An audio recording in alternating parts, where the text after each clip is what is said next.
Hey guys, Will from Bristol Autos here. If you watched our video yesterday, you would have seen that we installed blue LEDs in our cluster. Today is kind of, I guess, part 2 of that series. We're going to be installing the blue LEDs into the HVAC or air conditioning control unit here. So, look, this is pretty simple and straightforward, but a lot of people get confused about this one, just like they do with the cluster, simply because there's a couple of cables that actually control the vents inside the air conditioning system which need to be disconnected to get this unit out. So what you're going to need to do this job is a flat blade screwdriver, which is to pop these little covers off here. Then you're going to need some push pin tools like this to actually slot in and remove the unit. Now, I've seen a lot of people try to do it with other things like coat hangers and stuff. I've actually tried to do it with coat hangers myself on another MX5 and ended up making a big mess. So look, it does pay to have the right tool for the job. So see if you can pick some of these up off eBay. I think they're only about $2. If you can't, find a friend who has some. Get the right tool for the job before you start hacking away at your dash. But look, it's a pretty straightforward job, so let's jump into it. So the first thing that we need to do is remove the glove box so we can access the cables behind that. So all you need to do is kind of push in the two sides, and it just kind of comes off like that. That wasn't very graceful, but yeah, it comes out pretty easily. I probably should have taken the stuff out of it before I did that, just so it would be easier. But you can see you kind of just push in the two sides to clear it. There's a pin that goes in the side there, and then there's like a little clip there that just comes out, so it just pops out like that. So really easy there. Set that aside. Now with the glove box removed, we can access the cables that we need to release. So you can see the first one just here, and you can see there's a little sort of retaining clip just there. Let me just see if I can get the light a little bit better for you. So there's a little retaining clip here, and then there's a little ring which just sits over the little knob there, and that actuates when you move the control. So you can see there when I move the dial.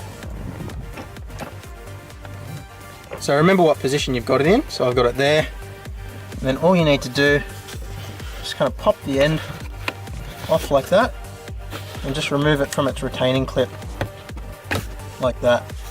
Really easy. So up underneath the glove box, you can see there's another one just here as well. So again, all we need to do is just kind of pop the end over the edge there, and then just pop it out of its retaining clip. There we go, that one's off. So that's those two. And then there's one more over on the driver's side as well, which is pretty much the same as this one. So we'll jump around the other side. So over on the driver's side now, you can see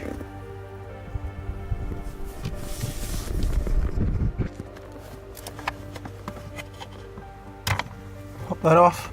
Now that one's actually appears to be spring loaded, so pop it out, and again just pop it out of its retaining clip like that, and we're done. So sorry the camera's really shaky, but you can see there we've released it, we've pulled it out of the retaining clip, and all those cables are loose now. So the next thing we need to do is remove these little trim pieces off the edges there. So just be really careful you don't snap them. Like that.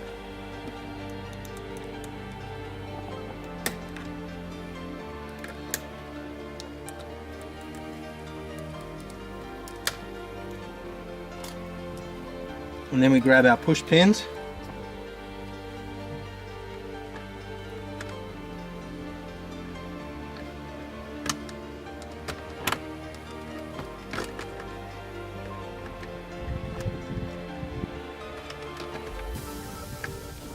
There we go. So you can see it's really easy when you've got the right tools. You might have seen my video where I installed a head unit into a mate's MX5 recently, and it took us about an hour to get this far, simply because we didn't have the right tools for the job. So now we just need to slide it out.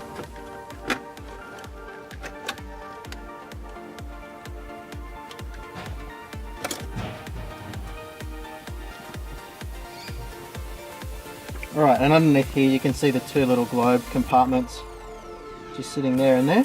So all we need to do is just pop those out, replace the globes, and then check that obviously the polarity is right. Now if you watched the cluster video, you would have seen that the LED polarity is really important, because if you put them in backwards they don't light up. If you're confused about that, you're not sure how that all works, watch the other cluster video, which I'll link above my head now, because that explains all of that in detail. All we need to do is just spin that around Just going to drop it out. Like so. I'm going to do the other one as well. So flick this over to its other side.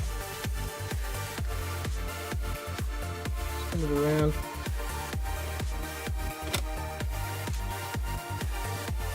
And drop the globe out. Just install the new globes on both sides. Now we're not going to know if they're going to work until we switch it on and test it. So we'll just plug them back in.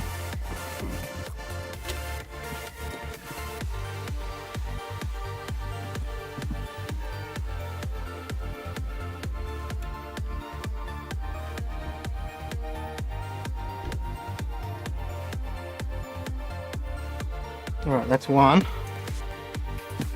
So you kind of got to get it lined up in the right position with the little clips, and it's going to be impossible to show you on the camera, but you'll see when you kind of have it in there. Flick this over to the other side and do the same thing on this side. So maybe use a set of needle nose pliers just to get it in position.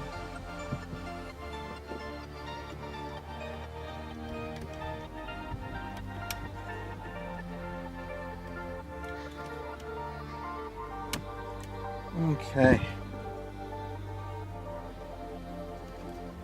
Clicked in. Alright, so now what we want to do is we want to check that the lights are actually working. So alright, so I've moved into my garage where there isn't such good lighting, just so I can see absolutely sure that those lights are both working properly, because it's going to be a real pain to pull it back apart if they're not. So switch off the lights. That looks to me like it's working just fine. Lucky guess. Alright, so now what we need to do is feed those cables back through into their correct positions in the interior again, and basically just reverse the process that we did before. So I think I'll leave the camera there for this because it'll give you a sort of good overview.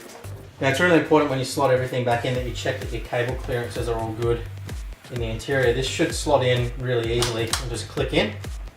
If it doesn't, then you know you've got a problem with some of your cable clearances. So now all we need to do is just pop all these cables back in their correct positions. So we'll start with this one. And it's the exact reverse process of how we did it to begin with. So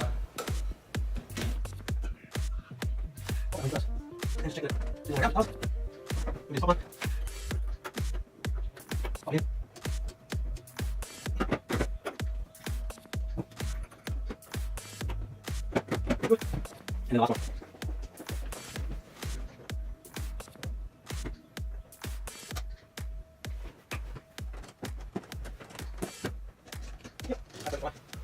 All good. So just for reference, this one here is the cable on this side. This one here is the cable that sort of is up underneath the dash. And this one here is the one that sits on the opposing side just there. So when you're checking your clearances and everything, that's what you're checking for. Now all we need to do is just click our little plastic trims back on and refit our glove box. So we go in this side first, click it in the bottom. Then we bend in the sides, look it in the top, move our sunglasses case so it's not blocking it. Job done. Check once more.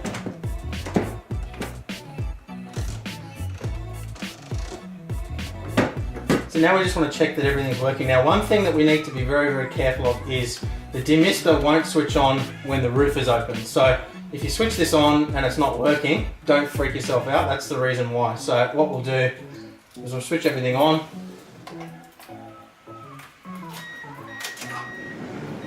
Air conditioner's working, fan speed controller's working, and you can see that the demister's not doing anything. But if I put the roof up, now it works. So there's a little switch inside the roof assembly which senses whether the roof is open or closed.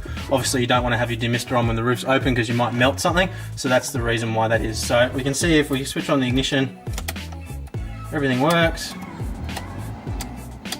lights work,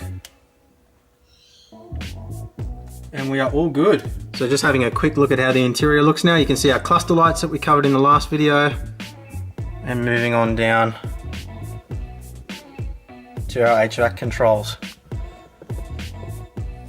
So all up, I think that looks fantastic. Okay guys, so that's how you install new LEDs in your HVAC or air conditioning controls. Now if you watched my cluster video, you would have seen that I'm selling these LEDs as kits specifically for this car. Now the reason why these are a little bit special is these LEDs are 360 degree, which means you get a nice even spread of light in all directions. If you use a single direction or a lensed LED, you end up with hot spotting, which is where the light doesn't spread evenly throughout the face, and you end up with all these bright spots everywhere. So if you're keen on one of those, you can jump on www.boostedautos.net and pick them up. They're nice and cheap for you, and it just takes the guesswork out of choosing LEDs. So hopefully you found the video interesting and useful. Make sure you check out the cluster install video as well. Hit the subscribe button and the notification button so you don't miss the next video. Thank you very much for watching, and I'll see you next time. Bye.